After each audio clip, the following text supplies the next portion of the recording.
Okay, that's good there. My neighbors are gonna love that. I'm trying out a different camera for this video. I'm not crazy about the other one.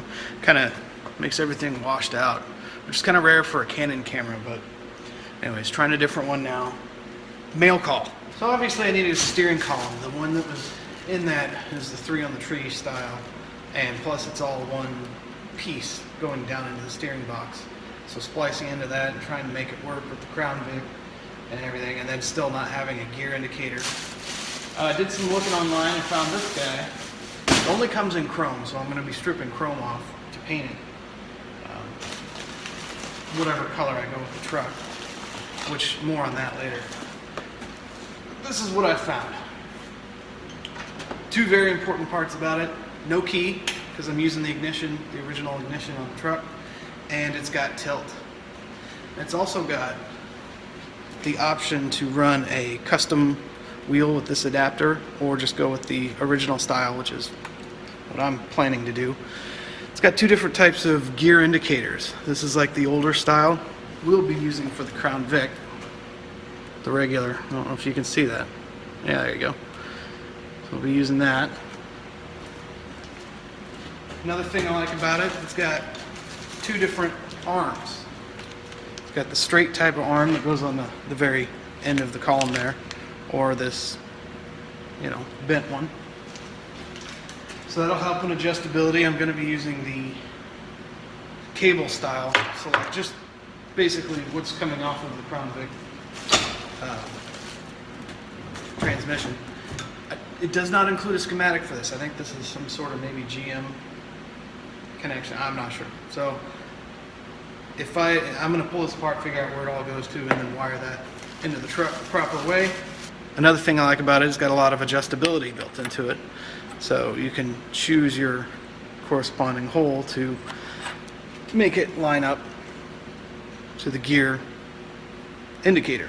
Then probably the best part about this thing, 175 bucks shipped.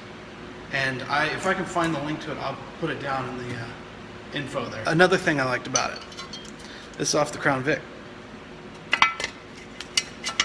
Perfect fit. It feels like a really solid column for 175 bucks. I'm pretty impressed. I've been getting a handful of questions about the truck, some through the comment and some through direct messaging on YouTube. I'll just say, if you have a question, put it in the comments, because that way, if I can't answer it, maybe somebody who's been there and done that and has researched it will be able to answer that for you. I definitely welcome the questions. You getting tired yet? I'm waiting on somebody here to get tired to go take their nap, so I can build brackets to mount the F100 to the Crown Vic frame. One thing I have been getting questions about is, what do I do for work? I build these. These are motorized bicycles that are replicas of board track racing motorcycles, and sell a lot to bars and to people that just want to ride them, dealerships, things like that, and build a lot of them. Is that something you'd like to see? Would you like to see some of those being built? If so, I'd be happy to do videos on that. I wouldn't mind putting up different things on this channel to be a little more varied in what it is, instead of just, you know, one project. What? The company is called River City Motorbikes, so that hints the screen name River City. So if you'd like to see those being built, not a problem. I'll be happy to do that. Now we just gotta talk this guy into taking his nap so we can get some work done. Right, buddy?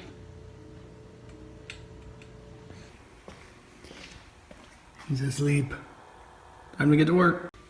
Looking at areas to mount the front of the cab, and I was noticing where I channeled this for this cab mount, there is a hole right there to where I could get that in there and just build a bracket off what's left of this cab mount. Obviously box this side in.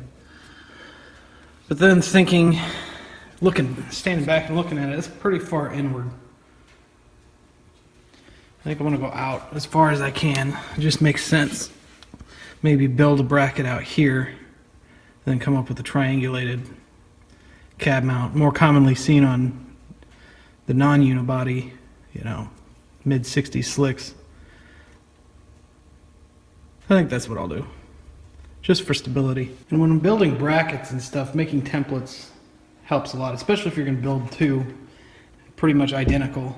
And I like to use just beer can or beer boxes, because it's not too thick that it's a pain to cut with scissors. It's really easy to work with, but it's not so thin that it folds. You can hold it together with tape really well. So that's what I'm going to be doing. And when cutting this plate, I like to use this horizontal bandsaw. It converts into an upright or vertical bandsaw. And it's just one of those little clutch horizontal bandsaws you can buy from Northern Tool. I think they're $250. Works great.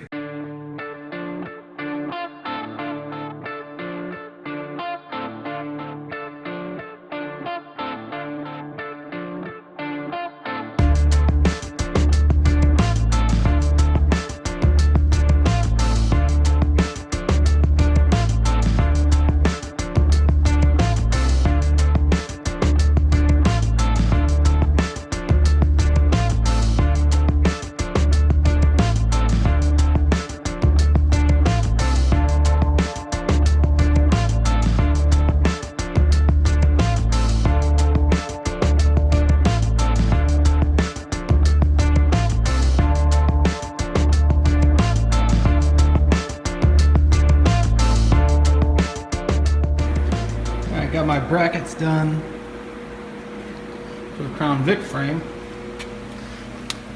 And this is how, I was talking about a little bit how I use this to create a template. I'm looking at this curve here on the firewall and just basically matching it to start making, probably going to make a triangulated style one, make one for there, and another one that comes out here. And there'll be a plate that goes along, it has the hole in it for the body mount. So just keep working this until it's down to the shape you want.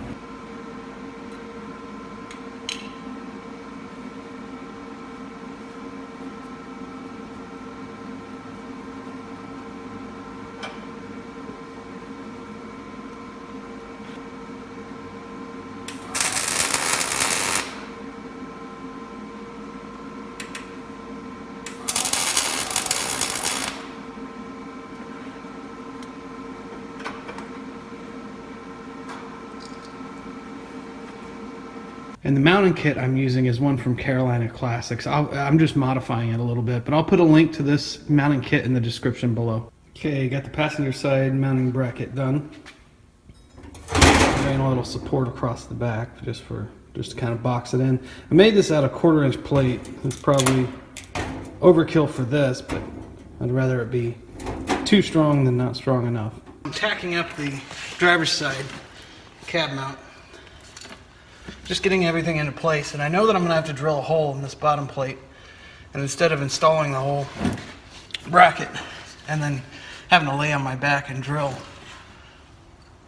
to get through that plate, I can just take a little spray paint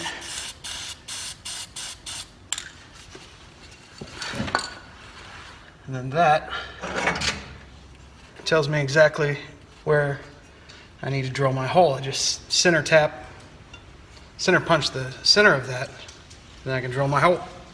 Alright, got both cab mounts done. Now it's time to build some right here. The back of the cab is mounted with several gussets to keep things strong. Use the 1/2-inch rubber mounts for that, rubber absorbers. The back of the cab, or back of the bed, body I guess, in the unibody, is bolted down, as is the front of the body. So it is now bolted down onto the Crown Vic frame. Well, it's bolted down now, and I figure that's a good stopping point. Next video, we'll mess with the firewall to get the Crown Vic stuff mounted into that firewall, so we can mount the brake booster and get the electronics through. And we'll have to clean out the interior, all the wires that are in there now and everything, get that all out. The heater box that's in it is only half working. It's only half there. So pull that out and then start laying things out for the electronics. And then I'm going to get a 21 circuit fuse box to run the lights and everything like that. Get that integrated in with the Crown Vic power. And we're getting close. Should be a test drive soon. Doesn't have a windshield, so that'll be fun in February in Iowa. So anyways, see you next time.